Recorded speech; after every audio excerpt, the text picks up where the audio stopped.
2026 का हो गया ऐसा मौजज़ा जिस पर यकीन करना सबसे बड़ी मुश्किल है, क्योंकि ये शख्स 17 दिन तक पहाड़ों के अंदर बगैर किसी रास्ते के पड़ा रहा। इस शख्स ने कहा कि मैं वहीं पर हाथों के इशारों से नमाज पढ़ता, यानी कि हाथों के इशारे से नमाज पढ़ता, उसके बाद कुरान मजीद की तिलावत करता जिससे मेरे दिल को सुकून मिलता। जिसके बाद मेरे जहन में, दिमाग में एक ऐसी लहर उठती खुशी की कि आखिर मैं बच जाऊंगा। और यकीनन अल्लाह पाक को इसकी ये अदा पसंद आ गई।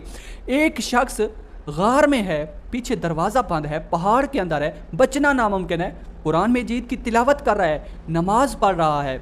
अल्लाह पाक पर कितना यकीन है, फिर अल्लाह पाक उसे खाली लौटा सकता है?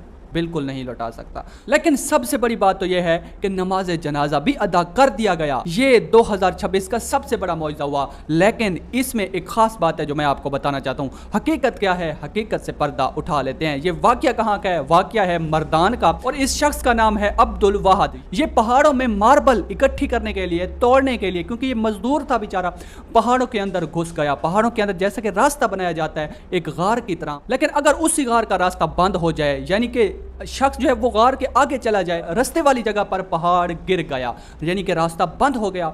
एक दिन नहीं, हफ्ता नहीं, 10 दिन नहीं, पूरे 17 दिन ये वहीं के वहीं पड़ा रहा। पीछे लोग कहते रहे अब बचना नामुमकिन है। लेकिन सबसे बड़ी बात तो यह है कि नमाज जनाजा भी अदा कर दिया गया। और उसके बाद 17 दिन के बाद जब फैमिली को पता चला कि वो शख्स तो जिंदा है, उनकी खुशी की कोई कीमत लगा नहीं सकता। रेस्क्यू को बुलाया गया, पहला दिन था, पहले दिन खुदाई की गई, सेटिंग की गई, रास्ता बनाने की कोशिश की गई। दूसरा दिन, तीसरा दिन, हफ्ता गुजरा, 10 दिन गुजरे। उसके बाद लोगों ने, रेस्क्यू वालों ने, पुलिस वालों ने भी कहा कि अब बचना उस शख्स का नामुमकिन है। लेकिन उसको ढूंढना तो है, उसको निकालना तो है, ये तो लाजमी बात है। 15 दिन गुजर गए। अब फैमिली को भी यकीन आ गया, नमाज जनाजा आखिरी रस्मात भी अदा होने लग गई कि अब नामुमकिन है। अब ये बात बाहर है अकल से कि वो शख्स ज़िंदा हो, लेकिन जिससे अल्लाह रखे उससे कौन चखे? जिसे अल्लाह रखे, या नज़र जिस पर अल्लाह पाक की अता हो, अल्लाह पाक की ये मर्ज़ी थी कि वो शख्स जो है ज़िंदा बचना चाहिए। अब वो अंदर कैसे है, 17 दिन उसने अंदर कैसे गुजारे, ये भी मैं आपको बताता हूँ। उसका अपने मुँह ज़बानी वो क्या कहता है। अब 17 दिन के बाद जब रेस्क्यू उस जगह पर पहुंची जहां पर वो शख्स था, तो क्या देखते हैं? वो अल्लाह अकबर की सदाएं बुलंद कर देते हैं कि वो शख्स तो सांस ले रहा है, वो बेहोशी की हालत में, लेकिन वो सांस ले रहा है।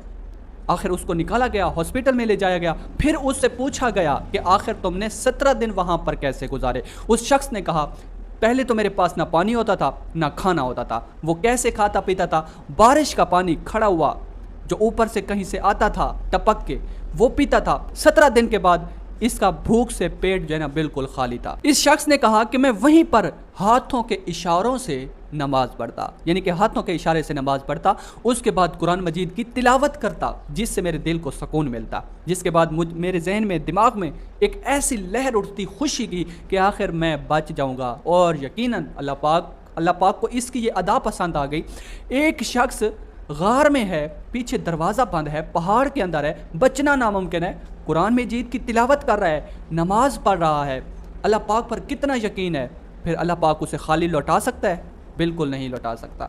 तो इस शख्स का 17वां दिन जब आया तो इस शख्स को अल्लाह पाक ने एक बड़ी कामयाबी दे दी। मौजज़े से ये कम नहीं है, क्योंकि ये मर्दान का वाक़या है। मर्दान के पहाड़ों में इस शख्स को ज़िंदा 17वें दिन निकाल लिया गया।